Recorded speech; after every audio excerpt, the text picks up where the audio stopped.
All right, Maddie, welcome back to the Ask Maddie show. Maddie, how are you doing? I'm doing excellent. Ready to talk about some crypto and even give away some crypto today.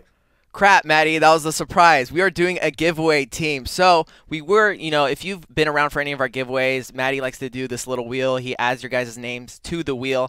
But there's too many of you. So we have to go to a website to pick out your guys' names. And we're going to do that right now. Just so you guys can see, it is legit right here. I'm putting in all replies. I'm not allowing duplicates. And the keyword that we told you guys to type in was CSPR, the ticker for Casper.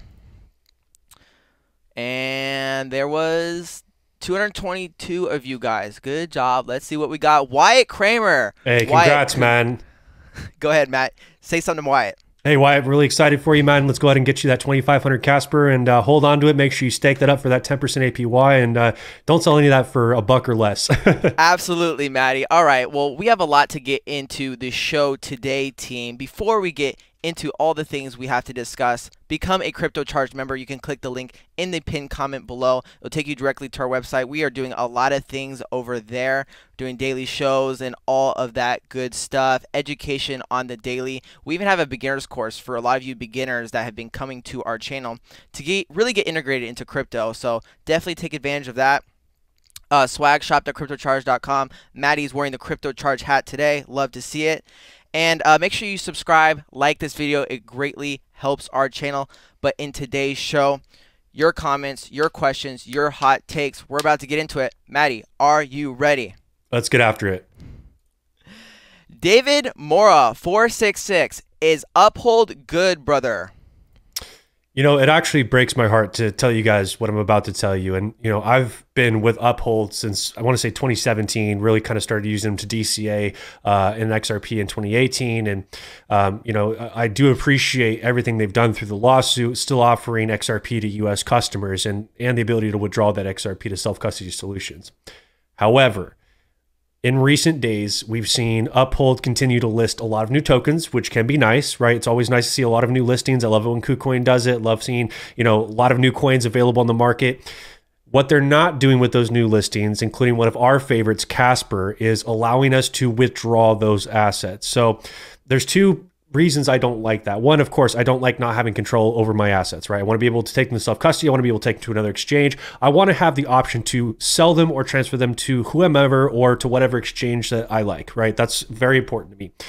The other part of this is that Uphold is taking advantage of the fact that they know that it's one of the few places in the US that you can buy Casper directly from a bank account, right? Other than MEXC, which is one of the exchanges I would recommend if you're a US citizen, you want a KYC, go check out MEXC, is that they're collecting fees on both sides of the transaction. So not only are they charging you a pretty good sized spread to buy into the Casper price there, but they're also going to charge you that spread on the way out. They're forcing you to enter and exit on their platform. So I can't really, in good conscience, after almost a year of asking Uphold, hey, when are we going to get withdrawals? Them continuing just telling us we're working on it and just continuing to list new coins shows where their priorities are for me. So I'm going to continue to do business with full service exchanges like KuCoin, MEXC, and even Coinbase. At the end of the day, as much as, Coinbase irritates me with some of the things they do, I get to withdraw my assets, right? I get to take full custody. So I'm going to continue to only do business with those types of exchanges.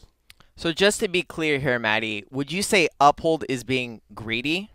I would say they're being greedy, and I think they're also doing this intentionally. I think that they're intentionally making it difficult for us to take control of these assets so that they can, capitalize on those fees on both sides of the transaction. And that really just rubs me the wrong way, especially after somebody who's, on TikTok and Instagram telling people about, Uphold's the place to go for your XRP and other assets. I can't in good conscience do that anymore.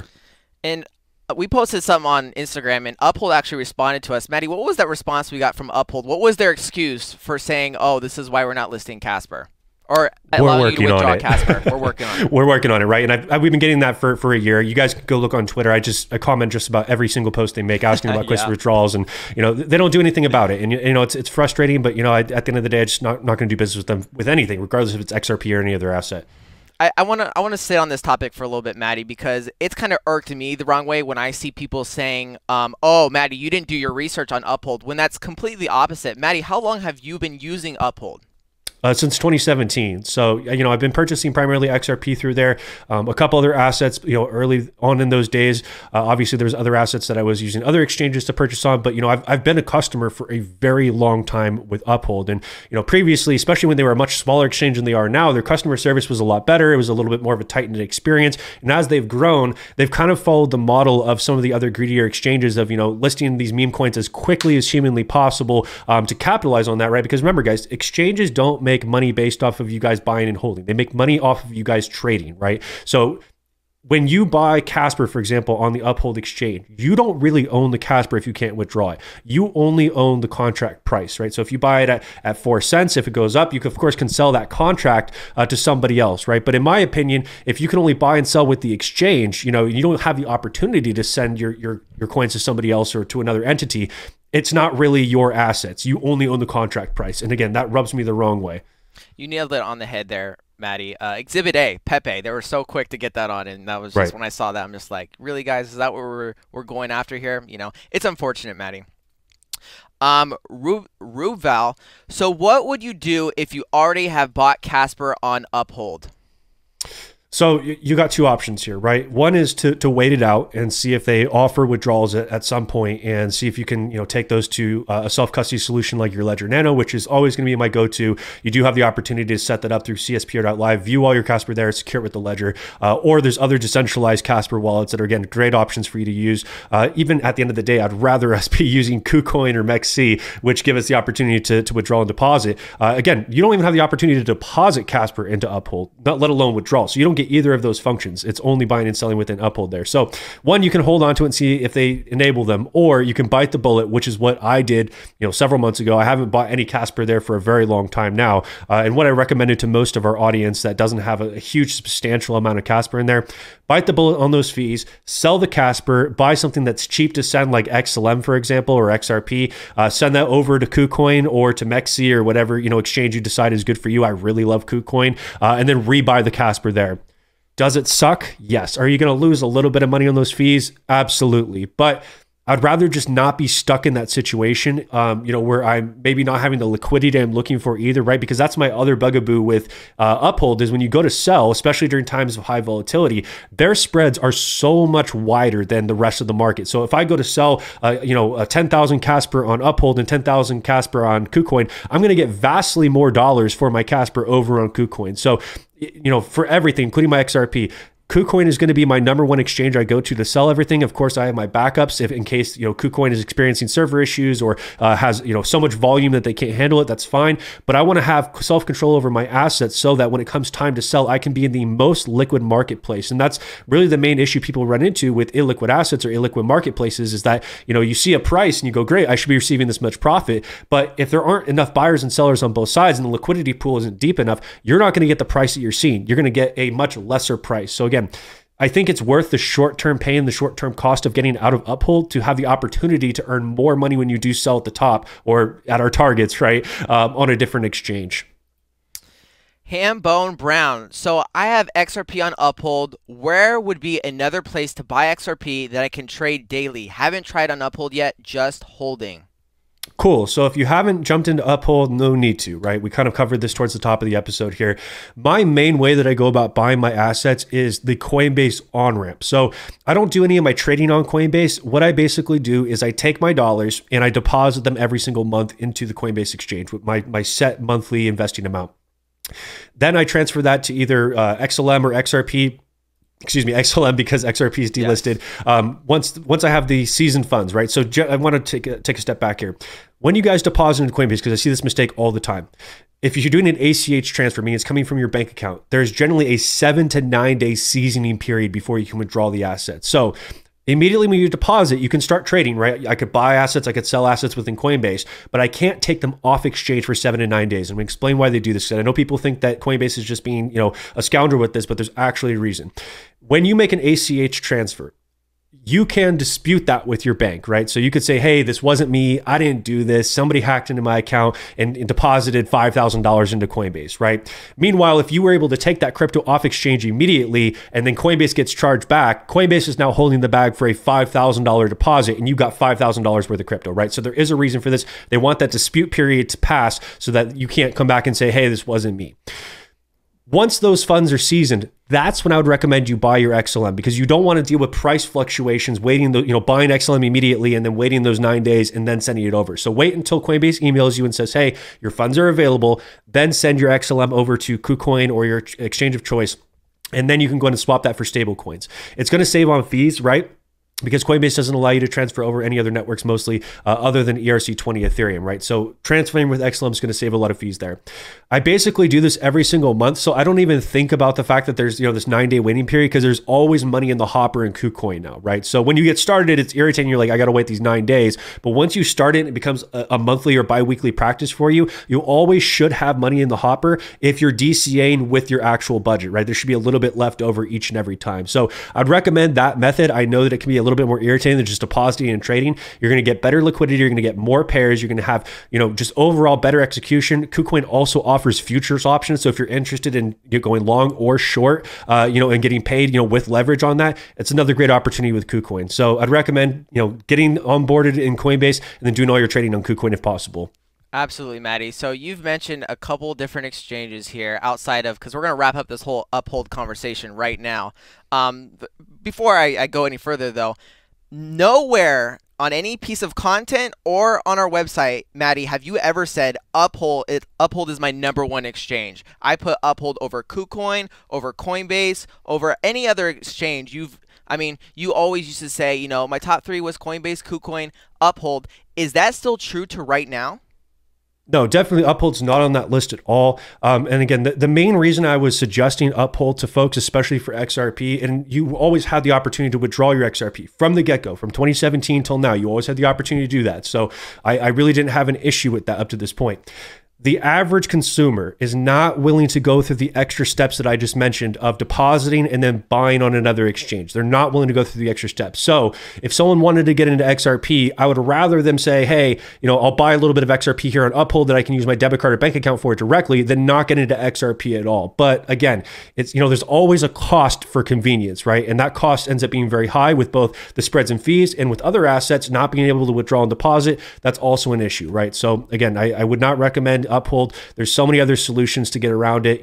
Be willing to invest in yourself and the better solution so that you have the full spectrum of options when it comes to selling. Yeah, I gotta stand up for my boy, guys. I can't let you just sit out here and say all these things to Maddie. Maddie, just topping it off here, if you had to replace Uphold for your top 3, what would fall into place there? So, the next best place that you guys would be able to, specifically for Casper, because I know a lot of, the catalyst has been Casper for me, but there are other assets on the Uphold exchange that you can't withdraw either, but they weren't as important to me at the time because they weren't any of my top holdings. And Uphold also didn't tell us that they were working on them continuously. MEXC is going to be the next best place that you can buy Casper directly using a bank account, because you can KYC as an American. You can also do leverage trading there and KYC as an American. But again, I've just been doing business with KuCoin for about 3 years now, and I've had 0 issues with that exchange. I mean, literally 0 issues with KuCoin when it comes to deposits, withdrawals, customer service. I had to reset my 2FA one time. They were on it in less than 24 hours. I got back into my account. I've had absolutely 0 issues with KuCoin. So I would say that Coinbase, KuCoin, and MEXC are probably my top 3. Of course, out of my backups, Femex is going to be a good backup exchange, but it's not something I use regularly. Crypto.com, Maddie? No, Crypto.com is not going to be for me. I had to give that lead in right here. Tillerman007, Crypto.com is crypto's greatest asset. It's easy to use. That will bring millions of users in. The other sites expect you to be tech savvy, very bad. All right, so we just talked previously about kind of why I even suggested Uphold for anything, right? And that's the convenience. And we just talked about that there is a cost with convenience. And, this is just one of the comments out of, some of the Crypto.com videos, but I've also seen other people who have used Crypto.com previously and said, hey, yeah, the exchange is relatively easy to use, but the fees are freaking insane, right? And even with Coinbase is just as easy to use as Crypto.com, in my opinion, especially from a mobile app perspective. But here's the other thing that they don't show you in Coinbase. is if you're not using the advanced trade section, you're going to pay exponentially more for that crypto. And it doesn't take any like special training to do this stuff. One thing I want you guys to think about, what are you guys watching this show on right now? YouTube, right? This show costs you absolutely nothing to watch. There is a plethora of tutorials and information out there on how to use these exchanges. I promise you there is over 100 KuCoin tutorials showing you guys exactly how to use those exchanges. So if you want to continue to do the most convenient thing, you're going to pay the convenience fee for that, right? But if you're willing to invest a tiny bit of knowledge into yourself, right? Invest a little bit into understanding how exchanges work, you know, and be a big boy or a big girl about it, you're going to get a lot more out of it, right? Because think about if you want to own other things like stocks, right? TD Ameritrade can be a little bit of an intimidating platform at first, but if you watch the tutorials and you get familiar with the platform a little bit, it's going to be easier, right? Think about some of the older generations, you know, some of them are very willing to learn social media. They're willing to learn Facebook and Instagram and TikTok, and they're willing to adapt. And then there's a whole generation that says, I'm not willing to adapt. But guess what? They miss out on a lot of really cool stuff. So, you know, that's how I'd look at it for you guys. Be willing to just learn some of the basics. You don't have to know how to use everything on KuCoin, right? If you know how to use the spot trading, deposit, withdrawal, what else do you really need how to use, right? I love it when you get all passionate on me, Maddie. Last question of the show today. I love this. MetaPals. Actually, if you lose your phone and get a new one, you can get to your assets again. Crypto.com here, MetaPals is saying here, Maddie, you can just get a new phone. Just go get a new phone. So, okay, first of all, I'm going to give you guys a little word of caution here, and I know everybody says they're going to do it and then they don't do it. When you guys set up your exchanges, and I hope to God you're using two-factor authentication, and if you're not, go fix that immediately. Because, you know, it's just a heartbreaking story when I've heard people get hacked and, you know, their entire email gets hacked and, you know, their crypto's gone or their bank accounts are affected and all these different things, right? Two-factor authentication costs you $0 and it gives you an immense layer of protection. When you do go to get a new phone, and again, this generally doesn't, you know, happen immediately, right? Imagine we're in a bull run situation, right? And you're actively trading on your phone and you don't have a second device backed up, right? An iPad or something else that's not desktop available, right? You have to go get a new phone. You have to get your new 2FA set up in there. You have to log back in, right? What if during this time you had the optimal time to buy or sell an asset, right? I just don't like it when I don't have full access over my assets, right? So I don't want to be in a situation where I got to go to Verizon and I got to wait to get a new phone and I'm without access to my assets for even 6, 12, or 24 hours. For me, that's not a comfortable spot. If you don't care that much and it doesn't bother you to not have access to your assets at all times, fine. Then, you know, go ahead and just keep using crypto.com. And, you know, again, there is a cost to convenience there. So, you know, for me, I want to always have full control. And again, that's why kind of the top of this conversation was about Uphold and not having full control over my assets. And for some of you guys, you don't think it's that big of a deal right now until you're in a situation where you want to send crypto to somebody else or you want to do something in a staking pool and you don't have those opportunities. So, you know, I think it comes down to the cost of the opportunity that you're missing out on potentially by, you know, putting yourself in a situation where I only use crypto.com or only store my assets on crypto.com. So, you know, maybe the solution would be, hey, I use crypto.com, but I send everything to my Ledger Nano. That would still be a better solution.